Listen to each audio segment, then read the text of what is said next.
So this is the white E320 Cabriolet. We're just going to check out why it has all of a sudden started to soil itself on the concrete when it's parked, and it absolutely stinks in here. It's just giving me a headache even standing in here, so we're going to quickly get this up on the hoist and have a look and see where it's leaking from. My money's on it being the fuel pump, but who knows? We'll see shortly. Yes, it has locked. Hang on. Yeah, I'm just running out of it for you. Now I just lose my finger.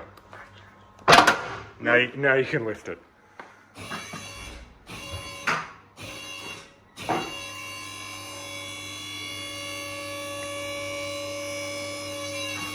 What I will do is I'm just going to put the window down.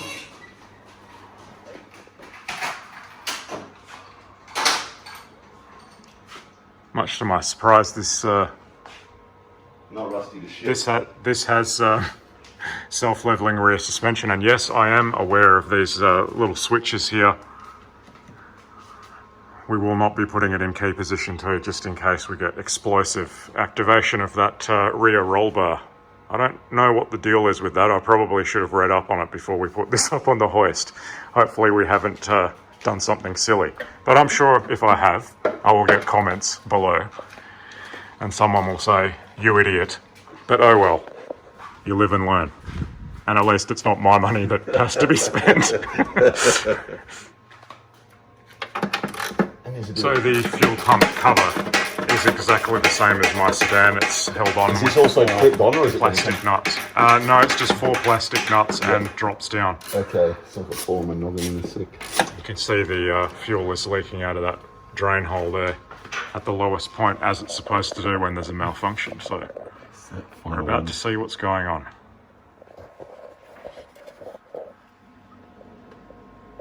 And as no surprise to anyone, the fuel is coming from the fuel pump. So we're going to have to source a replacement for that. This plastic cover is a bit of a pain to remove on these. Well, especially because we've got this bar on the hoist in the way. Maybe if we didn't have that there, it would be a bit easier. But main thing is we've seen what the problem is. Hang on, Dave. A vague recollection, you've got to turn it on before you attach the terminals. So you want that on? Yep.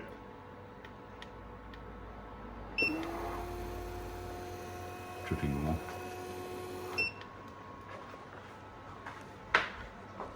Going on. Yeah. 100%, that's the pump. It's leaking out of the front O-ring just like they all do. So yeah, it's not the hose, it's the pump.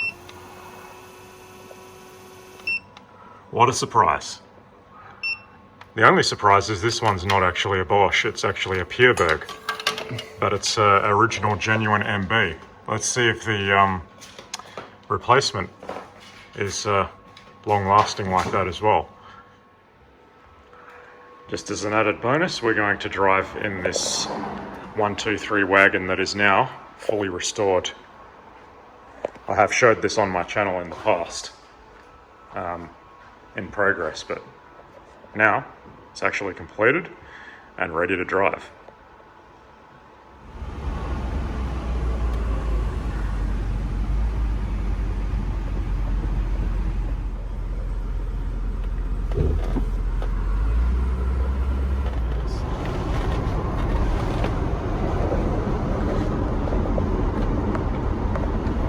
So here we are, a day before Christmas, and we've got a brand new pump, care of HSY in Aussie Park.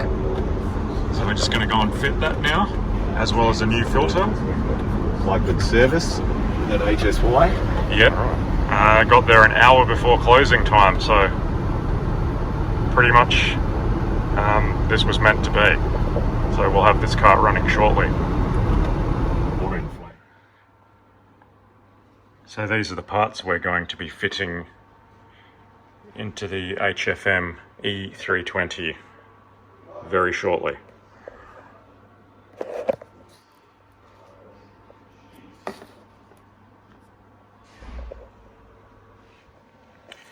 So we're just going to get this pump out, and to loosen that there's one Phillips screw here, and to take these hoses off there's nothing difficult about that, they're just hose clamps, Phillips screws there,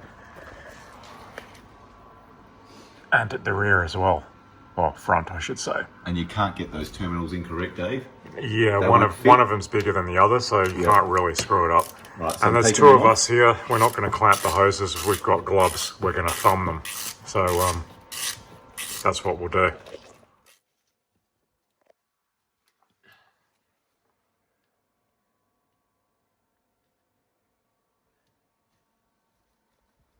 That SSD external hard drive thing. Austin, you grab my phone as well, because I'm going to just copy this for Dave.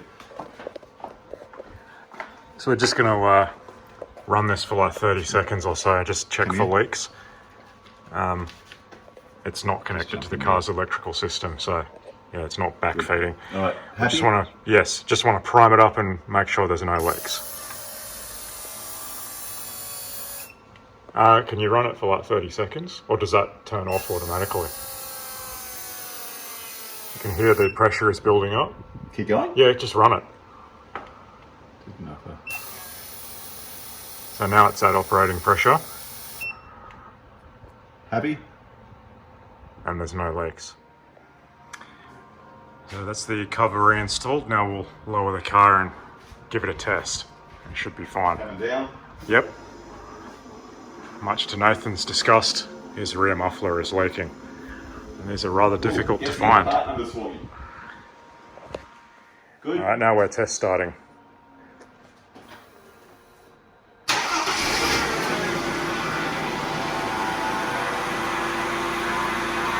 Beautiful.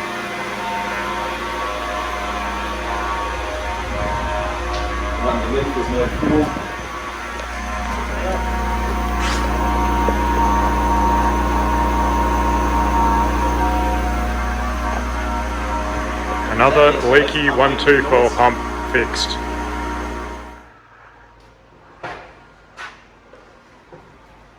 So now I get to enjoy starting my 124 with presumably either leaking fuel injectors or a failed accumulator, because it's rather difficult to start now when it's hot. I haven't diagnosed that yet, but anyway, I'll show you how it starts now. Yep. There's an immobilizer.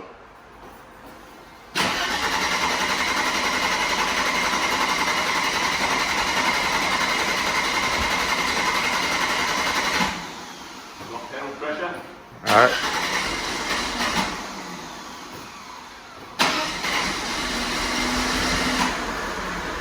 There we go. That's not what you want on a $900 rebuilt fuel distributor, but yeah, I guess I haven't finished fixing this thing.